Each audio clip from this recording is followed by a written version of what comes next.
ఏమి రాంబాబు, రంకెల రాంబాబా,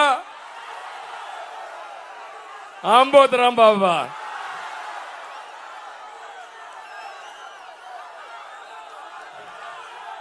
మంత్రి అంటే ఏంటో అర్థం తెలుసా నీకు? నియోజకవర్గంలో ఒక్క అభివృద్ధి కార్యక్రమం చేశాడా?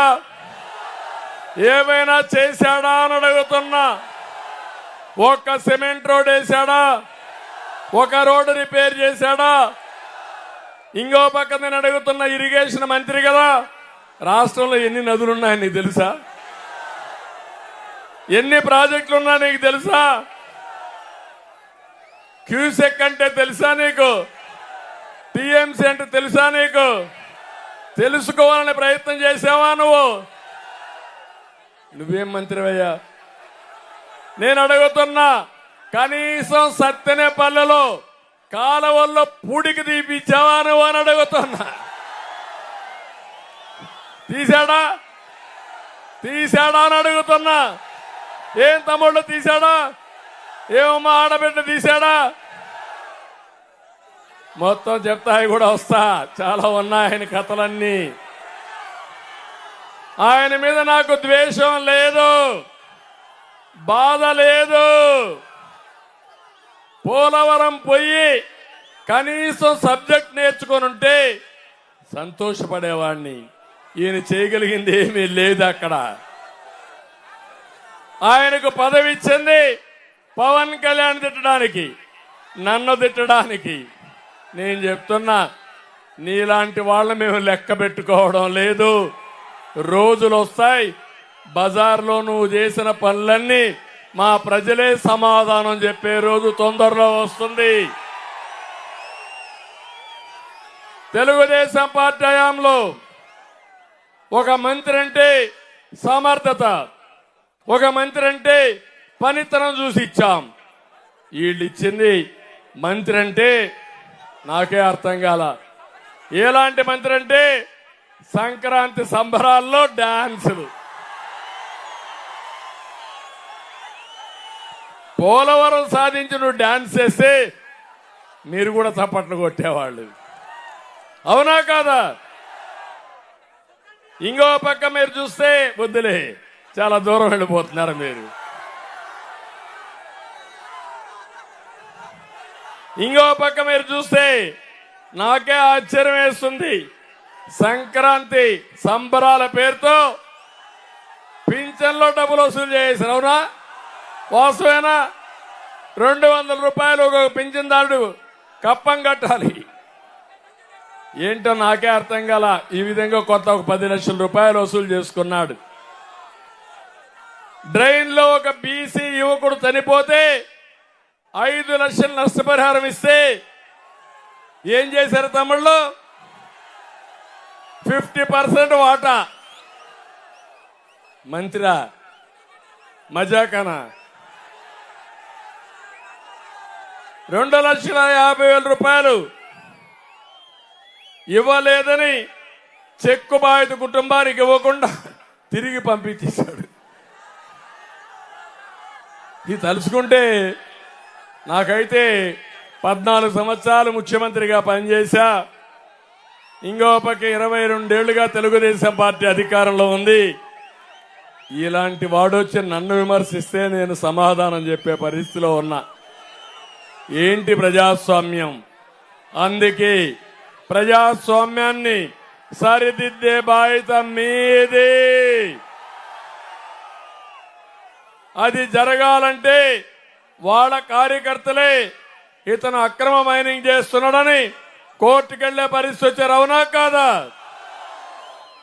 ఆయనకు సీట్ ఇవ్వద్దని వాళ్ళే అడిగారు, కానీ సీట్ ఇచ్చారు.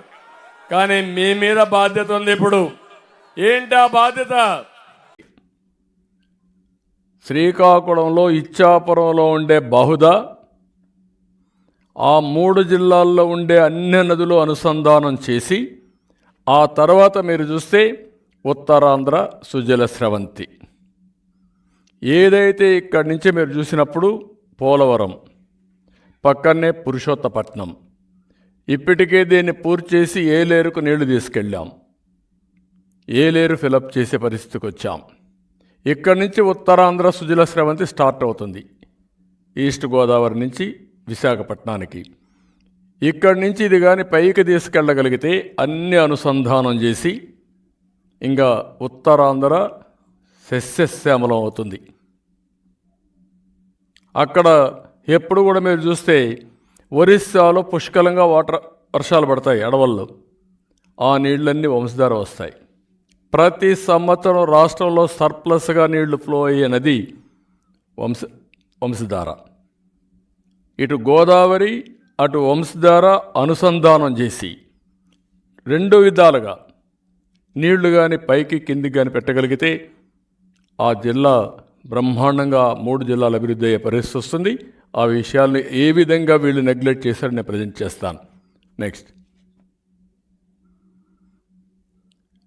మొత్తం సాగునీటి ప్రాజెక్టులపై వీళ్ళు పెట్టింది, మేము పెట్టింది మీరు ఒకసారి చూస్తే 2014-19 నిన్నే చెప్పాను 68,293 కోట్లు, 19-23 వాళ్ళు పెట్టింది 22,125 కోట్లు, 9.63% తెలుగుదేశం పెడితే 2.35% వీళ్ళు పెట్టారు.